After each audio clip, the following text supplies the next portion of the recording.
নমস্কার বন্ধুরা। একটি বিড়াল রাস্তা পার হওয়া ভালো বা খারাপ ভাগ্য নিয়ে আসতে পারে, এই বিশ্বাস বহু শতাব্দী ধরে বহু সংস্কৃতিতে বিদ্যমান। এটি কুসংস্কার, প্রতীকবাদ এবং সংস্কৃতি ব্যাখ্যার একটি আকর্ষণীয় মিশ্রণে বিকশিত হয়েছে। এখানে একটি বাস্তব গল্প যা অনুসরণ করেছে একটি বিড়াল রাস্তা পার হওয়া শুভ নাকি অশুভ। পাহাড়ের পাদদেশে অবস্থিত একটি ছোট শহরে গোবিন্দ নামে এক বৃদ্ধ বাস করতেন। তিনি একজন জ্ঞানী এবং চিন্তাশীল ব্যক্তি ছিলেন, যিনি তার জীবনের বেশিরভাগ সময় মানুষকে দৈনন্দিন বিশ্বাস এবং কুসংস্কারের গভীর অর্থ বোঝাতে সাহায্য করেছিলেন। যুক্তিবাদী এবং তার বোঝার ভিত্তি থাকা সত্ত্বেও তার শহরের লোকেরা এখনও পুরো ঐতিহ্য এবং কুসংস্কার দ্বারা আবদ্ধ ছিল। সবচেয়ে প্রচলিত হলো যে যদি একটি বিড়াল আপনার পথ অতিক্রম করে তবে এটি দুর্ভাগ্যের লক্ষণ। শরতের এক শীতল সকালে গোবিন্দ যখন মুদি কিনতে বাজারে যাচ্ছিলেন, তখন একটা মসৃণ কালো বিড়াল ওটা তার পথ ধরে এলো। বিড়ালটি মুহূর্তের জন্য থেমে গেল, তাকে চোখের দিকে তাকালো এবং তারপর রাস্তার অপরের পাশে ঝোপের মধ্যে অদৃশ্য হয়ে গেল।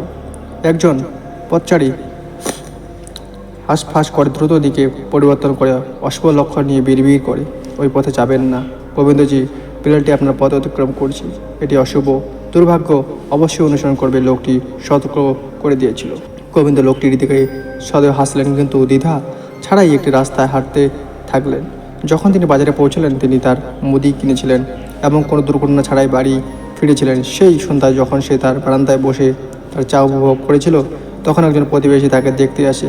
গোবিন্দজি, আজ বিড়াল তোমার পথ অতিক্রম করার পর তোমার কি খারাপ কিছু ঘটেনি? গোবিন্দ সে উত্তর দিল, না আমার প্রিয় বন্ধু, কিছুই না, আসলে চমৎকার কিছু ঘটেছে। কৌতূহলী প্রতিবেশী ঝুঁকে পড়ল, মানে কি? গোবিন্দ ব্যাখ্যা করেছেন, আমি বাজার থেকে বেরিয়ে বাড়ির দিকে হাঁটার পর আমি একটি হারিয়ে যাওয়া শিশুকে রাস্তার ধারে কাঁদতে দেখছিলাম। দরিদ্র ছেলেটি তার পরিবার থেকে দূরে সরে গিয়েছিল এবং ভয় পেয়ে গিয়েছিল। আমি তাকে তার বাবা মায়ের কাছে ফিরে যাওয়ার পথ খুঁজে পেতে সাহায্য করেছি। যারা ছিল অবিশ্বাস্যভাবে স্বস্তি পেয়েছিলাম।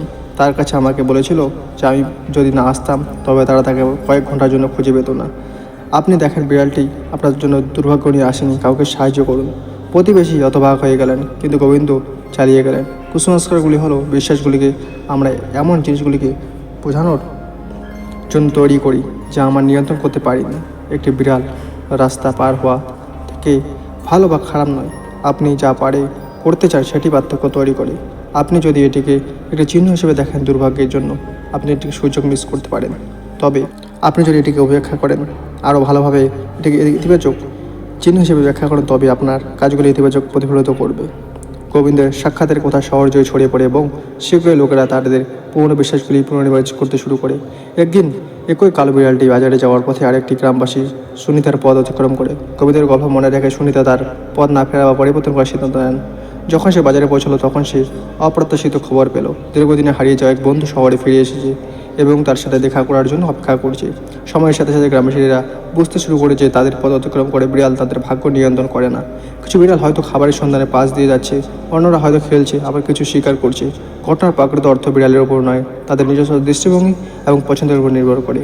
একটি বিড়ালকে অশুভ বলে রাস্তা পার করার কুসংস্কার প্রাচীন বিষয়ের মধ্যে নিহিত এবং বিভিন্ন সংস্কৃতির মধ্যে পরিবর্তিত হয়। কিছু ঐতিহ্য একটি কালো বিড়াল আপনার পথ অতিক্রম করে দুর্ভাগ্যের একটি চিহ্ন, অন্যদের মধ্যে এটি সৌভাগ্যের নির্দেশ করতে পারে। এই গল্পটি দেখায় যে নিশ্চুপ কুসংস্কারের পরিবর্তে আমাদের দৃষ্টিভঙ্গি এবং কাজগুলি আমাদের দৈনন্দিন জীবনের ফলাফলগুলি নির্ধারণ করে। এই ধরনের ঘটনাগুলিকে লক্ষণ হিসেবে দেখার পরিবর্তে আমরা সেগুলিকে নিরপেক্ষ ঘটনা হিসেবে দেখতে পারি এবং ইতিবাচক কর্মের উপর ফোকাস করতে বেছে নিতে পারি। সো বন্ধুরা, এর অংশ জয়, তুমি পড়ে থাকি জয়।